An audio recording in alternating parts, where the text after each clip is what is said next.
اللہ اکبر اللہ اکبر اللہ اکبر لا الہ الا اللہ اللہ اکبر وللہ الحمد۔ ذی الحجہ کا مہینہ جب شروع ہو جائے تو رسول اللہ صلی اللہ علیہ وسلم کی کچھ ہدایات ہیں اس کے بارے میں۔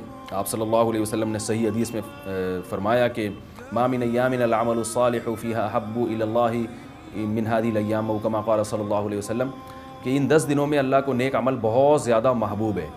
تو یہ جو پہلی تاریخ سے لے کے 10 تاریخ تک کے ایام ہیں، ان میں کوئی بھی نیکی کی جائے، روزہ رکھا جائے، تہجد پڑھی جائے، صدقات و خیرات کیے جائیں، یا کوئی بھی نیکی کا بھلائی کا کام کیا جائے تو اس کا ثواب عام دنوں سے زیادہ ملتا ہے۔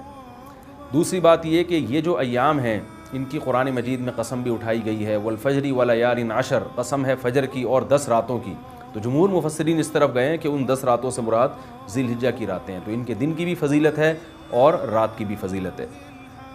اور رسول اللہ صلی اللہ علیہ وسلم نے ان ایام کے بارے میں فرمایا کہ جس شخص کا ارادہ ہو، صحیح حدیث ہے، جس شخص کا ارادہ ہو قربانی کرنے کا تو اس کو چاہیے کہ ان دنوں میں اپنے ناخن اور بال نہ کاٹے۔ تو بہتر ہے، مستحب ہے، کوئی فرض واجب نہیں ہے، لیکن افضل یہ ہے کہ جس نے قربانی کرنی ہو تو وہ پہلی تاریخ سے لے کر جب تک قربانی نہ کر لے وہ اپنے بال اور ناخن نہ کاٹے، افضل ہے یہ۔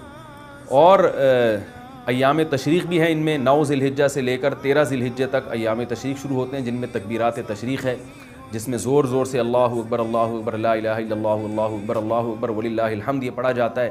یہ بھی انہی ایام سے منسلک جو ایام ہیں ان کی فضیلت کی بات ہے۔ اور 9 ذی الحجہ کے روزے کی ایک الگ سے فضیلت ہے، عرفہ کا روزہ جسے کہا جاتا ہے۔ 9 تاریخ کا روزہ وہ آپ صلی اللہ علیہ وسلم نے اس کی بہت ترغیب دی ہے۔ تو یہ چند احکام تھے جو ان 10 دنوں سے متعلق تھے۔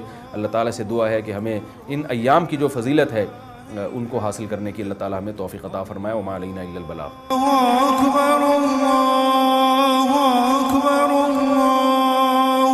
اکبر لا